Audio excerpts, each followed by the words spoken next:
going on, Jeromes? We said that the Minnesota Vikings need to get back to having the meats along the defensive line, and also Vikemodium AD stopping the runs. And people had complained, Quasey, we got these linebackers but no defensive linemen. Shut up. Shut up. Finally, the Vikings are on the board along the defensive line. Tom Pelissero, NFL Network, go. The Vikings are signing defensive tackle Jerry Tillery to a one-year deal worth up to $3.75 million per source, a new home for the former first-round pick. And Jerry Tillery is a guy that I liked at Notre Dame. Really did enjoy him in the 2019 NFL draft class. But he's bounced around. Was part of the Raiders for the last season and a half. Also, what's hilarious, so Tillery was drafted by the Chargers, and then he was cut, and then the Raiders picked him up, and then Tom Telesco, who was the Charger GM, the guy that drafted Tillery, just hired as the Raiders GM, and then he cut Tillery again. So he's been cut twice by Tom Telesco. But don't let that sour your view of Tillery. Let's talk about him today. Background: 27 years young, 6'6", 295. Woo woo. That's right. Former four-star recruit from Shreveport, Louisiana. Played his college ball at Notre Dame. He posted 13.5 sacks, 24 tackles for loss in 3 seasons as a starter for the Golden Domers. Combine, physical freak. Absolute physical freak. Has great length. He is your prototypical 3-4 defensive end. That's exactly what he is. But 9.72 RAS, 4.93 in the 40.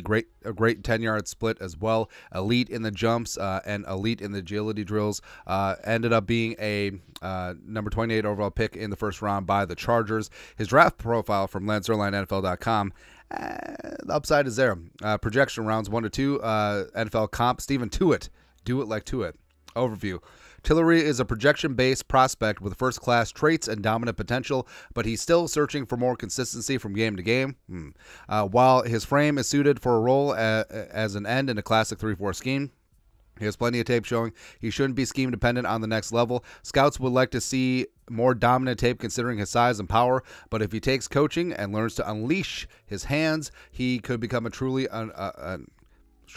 he could become an unruly interior force and a good 3-down starter. So the traits are there. Of course, we know Quasey loves the "mama, I can change him" type players because so no one told you life was going to be this way. His career has been sort of whatever. So he never really found his footing with the Chargers, and Brandon Staley just kind of whatever, waived midseason. 2022 picked up by the Raiders. 2023 was frankly his best season, highest graded on PFF, 67.7, 29 pressures, 2 sacks, 13 run stops, career 146 tackles, 124 pressures, 12.5 sacks, and it's just been sort of whatever. And these type of players are a dime a dozen from the drafts, where physical freak has all the tools, just can't put it together. Now, sometimes it's on the player. Sometimes it's on it's nature or nurture. Sometimes it's on the team and the coaching staff. So you can certainly make that case in this spot. What Tillery brings is that classic 4-5 tech, can play both ends, left and right, can also kick inside a little bit.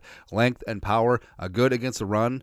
He does have 2-gapping ability as well. A quality bull rush, strong like bull. Also has that lateral quickness as evidenced by his combine, as well as it shows up on tape. And this is truly a low-risk, high-reward spot. Again, the deal is worth up to $3.75 million. So, some of that could be incentive-laden in terms of stats or playing time. So I'm not really sweating this signing at all. And in terms of the Vikings defense, a little bit of a makeover. And we said that the Vikings do need help along that defensive line. I would have preferred if the Vikings pick up a true 350-pound nose tackle, or if they'll frickin' re-sign Kyrus Tonga and actually play him. Who knows, man? Who knows? But again, if Tillery can pan out on like 40 cents on the dollar of some of that potential that he had coming out of Notre Dame, I think it'd be huge. I do like what the Vikings have done in the front seven, adding Grenard and Van Ginkel and Cashman outside. How about that? Now Tillery is in the mix. And the whole thing about Tillery is that he is a classic Quasey, mama, I can change him type player, and it's kind of akin to the Ross Blacklock trade when the Vikings brought him in.